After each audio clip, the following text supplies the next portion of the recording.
Assalamualaikum warahmatullahi wabarakatuh.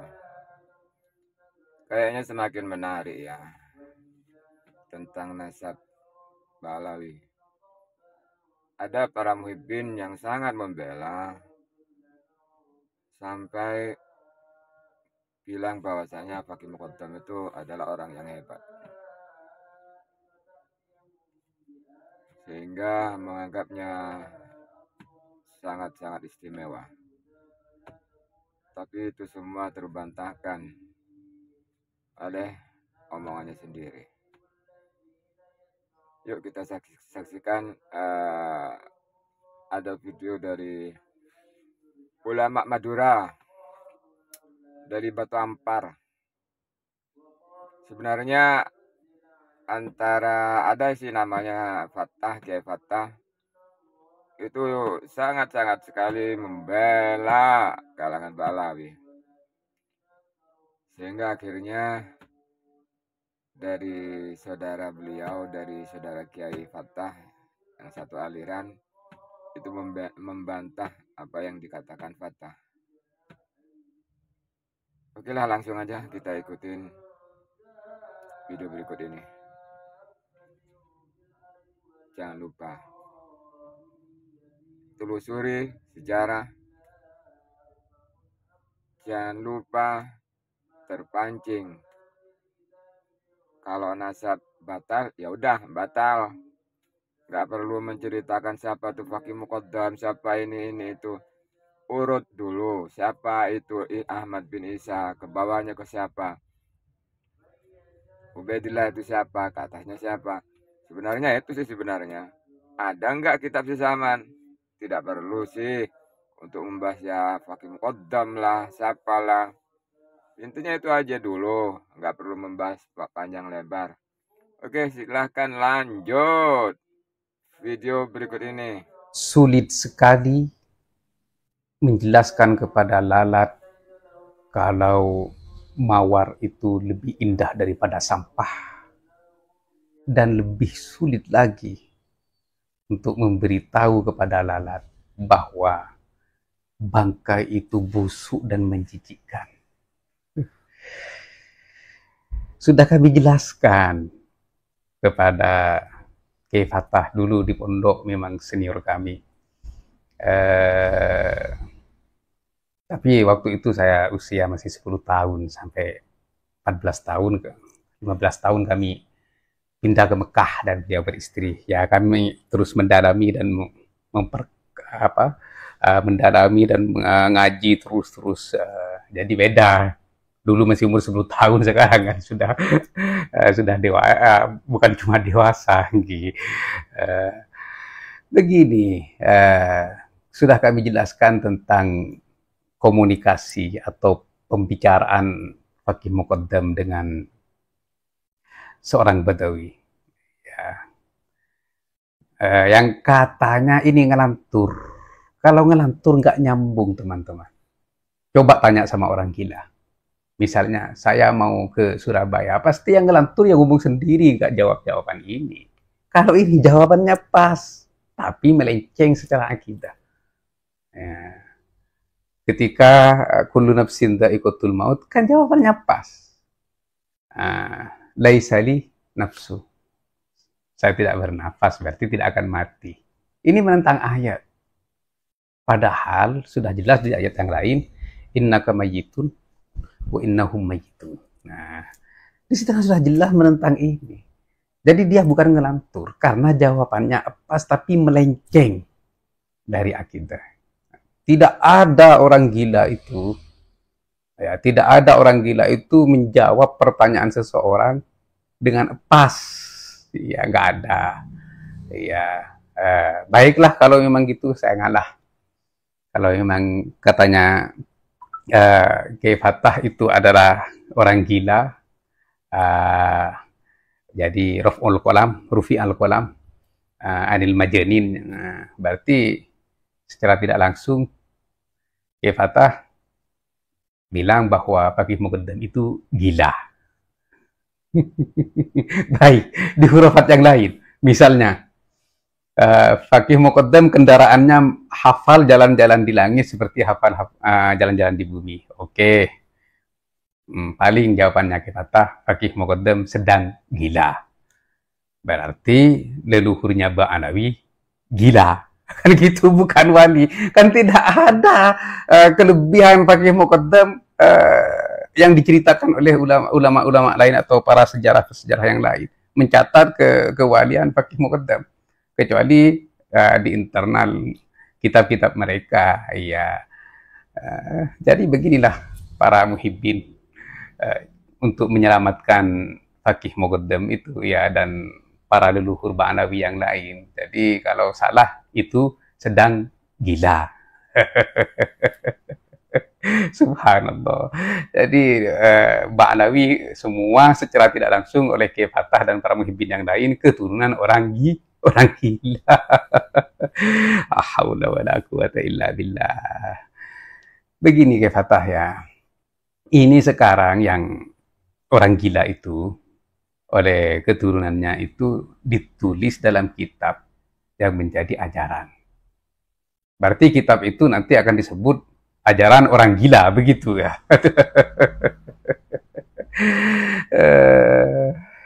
Ajaran orang gila, kan ini yang saya minta kepada para kiai. Bagaimana kita menyikapi dan menanggapi ajaran gila itu atau ajaran sesat itu. Kalau dulu ya Mansur Al-Hallaj dibunuh karena semua pernyataannya itu dikhawatirkan menyesatkan dan mengkafirkan umat. Nah sekarang Kiai Fatah coba bilang sama junjungan antum bahwa ajaran leluhur Ba'alawi yang kata jenengan itu gila, ini berpotensi menyesatkan umat, bahkan mengkafirkan umat. Bagaimana hukumnya orang mengaku Allah? Saya bertanya, bagaimana hukumnya orang mengaku Allah dan itu ditulis dalam kitabnya menjadi sebuah ajaran? Hukumnya bagaimana? Kalau jenengan nggak tahu, saya kasih tahu ya ayat. Nih di wa idh qala Allahu ya Isa ibn Maryam a anta qulta lin-nasi ittakhizuni wa ummiya ilahaini min dunillah qala subhanaka ma yakunu li an aqula ma laysa li bihaqq in kuntu qultuhu faqad alimta ta'lamu ma fi nafsi wa la a'lamu ma fi nafsik innaka anta 'allamul ghuyub. Jadi di sini Allah Subhanahu wa Ta'ala menyampaikan kepada nabinya, Nabi Isa alaihissalam, a anta qulta lin-nasi ittakhiduni wa ummiya ilahain. Apakah engkau mengatakan kepada manusia, jadikanlah aku Tuhan dan ibuku min dunillah, selain Allah? Apa jawab Nabi Isa? Qala subhanaka ya subhanak ma yakunu li an aqula ma laysa li bihaq. Hasya wa kalla. Jadi saya tidak pernah berbicara kecuali dengan hak. Oleh karena itu, Kiai Fatah, kami berpesan, jangan sampai jenengan dan para kiai-kiai yang lain muhibbin itu berlebihan di dalam agama hanya semata-mata demi ingin memaksakan kehendakmu untuk menjaga Fakih Muqaddam dan para leluhur Ba'alawi yang sudah berlebihan di dalam agama. Allah Subhanahu wa Ta'ala sudah berpesan kepada ahlul kitab, ya ahlal kitab, la taghlu fi dinikum wa la taqulu 'ala Allahi illal haqq. Wahai ahli-ahli kitab, la taghlu fi dinikum. Jangan sekali-kali kalian berlebihan di dalam agama. Wala taqulu, dan jangan sekali-kali kalian berkata atas nama Allah illa bil haqq, kecuali dengan hak. Saya bertanya, apakah Mi'raj 60 kali dalam satu malam itu benar apa tidak? Apakah itu hak apa tidak? Tolong sampaikan kalau memang itu hak. Dan saya juga bertanya, apakah hak kendaraan Fakih Muqaddam hafal jalan-jalan di langit seperti hafal jalan-jalan di bumi? Kalau hak disampaikan, ya kalau tidak hak disampaikan. Dan saya juga bertanya, leluhur Ba'alawi katanya serah jabatan dengan Allah Subhanahu wa ta'ala, mulki mulkuka, kerajaanku adalah kerajaanmu. Tusarrifuha kaifa syi'ta. Gunakanlah semaumu. Bahkan katanya urusan mati dan hidup pun juga di tangan leluhur Ba'alawi. Itu hak apa itu dolal? Atau katanya jenengan gila. Kalau gila, kenapa itu ditulis dalam kitab yang nantinya akan menjadi sebuah ajaran yang berpotensi nanti akan membingungkan umat, bahkan akan menyesatkan umat. Bahkan yang paling kami takutkan akan mengkafirkan umat. Kenapa? Karena sudah berbentuk sebuah kitab. Dan para ulama diam. Dan para ulama yang dihormati dan disegani diam terhadap ajaran itu. Iya, mungkin di generasi kita, di masa kita, kita masih tahu mana yang hak dan mana yang batil. Tapi, coba jenengan pikirkan, generasi-generasi berikutnya. Apakah nanti generasi-generasi berikutnya aman dari ajaran sesat mereka? La haula wala quwata illa billah. Ingat pesan Allah Subhanahu wa ta'ala. Jangan kita sama dengan orang-orang ahli kitab yang diam atas kesesatan-kesesatan orang Yahudi. Sehingga inhiraf, pelencengan terhadap agama terjadi di agama Yahudi. Jadi hati-hatilah.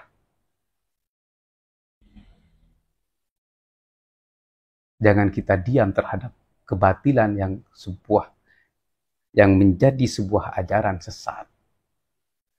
Ini tentang Fakih Muqaddam. Dan tentang hurufat-hurufat yang lain sudah kami kumpulkan dalam sebuah buku agar menjadi pencerahan bagi umat bahwa ajaran yang demikian itu adalah ajaran yang sesat, agar umat tidak tersandra dan terjerumus dalam kesesatan. Semoga nanti mendapatkan perhatian dari MUI dan dari para ulama agar kitab-kitab Ba'alawi yang menyesatkan dilarang peredarannya itu di Indonesia. Semoga demikian. Dan kami terima kasih kepada para teman-teman. Sebenarnya saya tidak mau panjang lebar dengan Kiai Fatah, selain dia itu adalah seperguruan dulu dengan saya, dan juga kiainya satu, pamannya saya, karena sepupu dari Umi, itu sepupunya Umi, dan pamannya dia, satu guru dulu. Ya. Terus dan juga dia masih saudara saya. Jadi saya sebenarnya tidak ingin panjang lebar, tapi karena dia mengira saya tidak paham dengan apa yang dia sampaikan. Bukan saya tidak paham, teman-teman. Saya paham, tapi dia yang kurang memahami tentang substansi dari apa yang kami sampaikan. Dari karena mungkin pemahamannya terlalu tradisional lah, ya. Karena hanya bergelut dengan kitab-kitab tradisional seperti itu, kurang meluas terhadap kitab-kitab yang lebih besar. Dan juga kitab-kitab yang kontemporer, oleh karena itu pemahamannya itu kaku. Jadi yang tidak kaku dianggap berbeda dengan dia, dan yang berbeda dengan dia dianggap salah memahami. Begitu teman-teman. Ya, semoga dia lebih lentur lagi dan lebih lincah lagi di dalam memahami sebuah ibarat kitab, dan hanya tidak berpegang teguh dengan kitab-kitab kuno yang ada di tangan dia.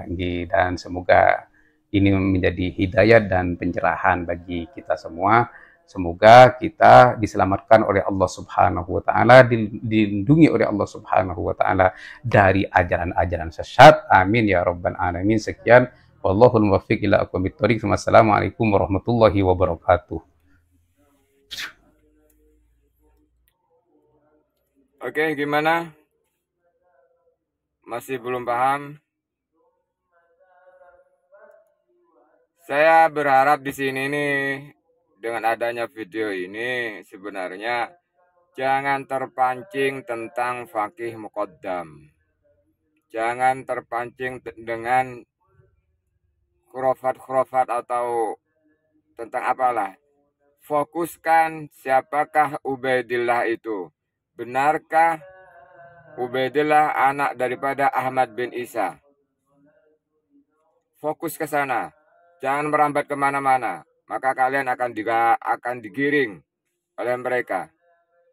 Fokus siapa Ubaidillah itu. Itu aja. Adakah ketersambungan? Tidak perlu merambat lebar ke fakih muqaddam, ke siapapun. Siapakah Ubaidillah? Benarkah anak Ahmad bin Isa? Itu aja. Dibantah. Kalau fakih muqaddam ini itu urusan mereka, biarin. Assalamualaikum.